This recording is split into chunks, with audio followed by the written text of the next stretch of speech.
हजारों साल पहले पश्चिम एशिया के देशों में गेहूं की खेती होने के सबूत मिले।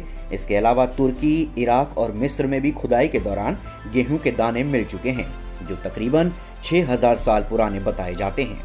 यही गेहूं आज दुनिया में सबसे ज्यादा खाने वाला अनाज है। एक अनुमान के मुताबिक दुनिया भर में हर साल 6020 लाख टन से ज्यादा गेहूं की खपत होती है।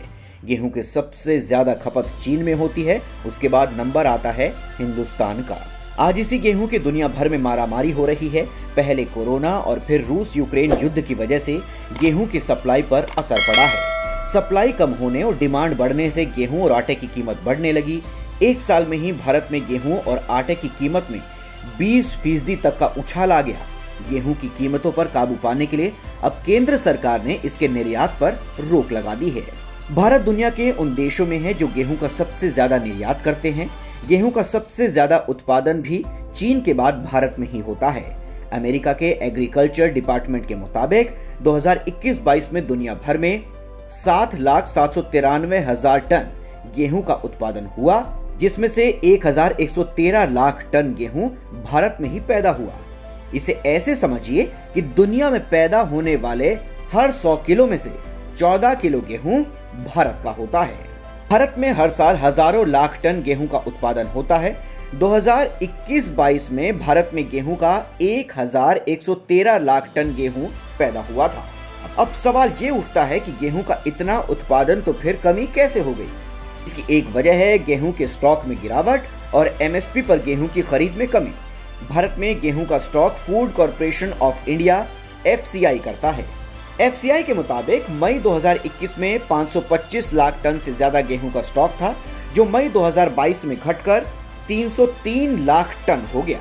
बीते एक साल में लगातार 9 महीने तक गेहूं के स्टॉक में गिरावट आती रही। अप्रैल 2022 में करीब 190 लाख टन गेहूं का स्टॉक ही था।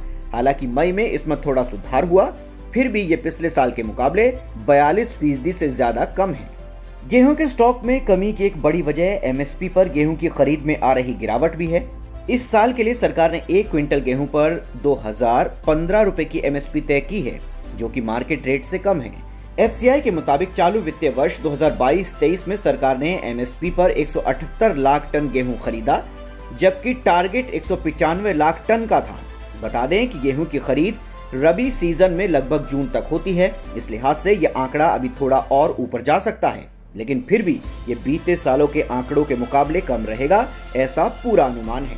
बता दें कि 2021-22 में 433 लाख टन से ज्यादा गेहूं की खरीद एमएसपी पर हुई थी। गेहूं का स्टॉक कम होने से गेहूं और आटे की कीमत बेतहाशा बढ़ने लगी थी। ऐसा सिर्फ भारत में ही नहीं, बल्कि दुनिया भर के हर देश में देखने को मिला।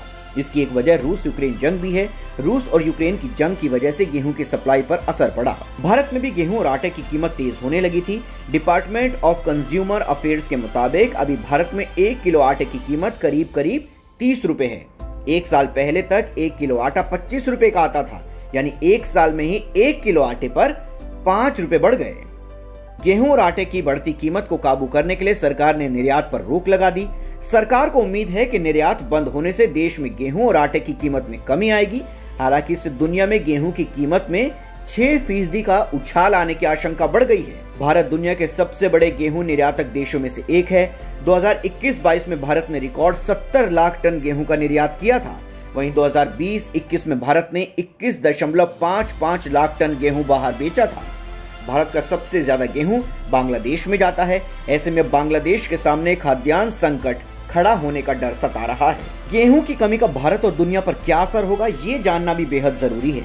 दरअसल होता यह है कि सरकार एमएसपी पर गेहूं खरीदकर उसी को मुफ्त अनाज की योजना में जनता तक पहुंचाती है, लेकिन इस बार एमएसपी पर खरीद पिछले साल की तुलना में लगभग आधी हुई।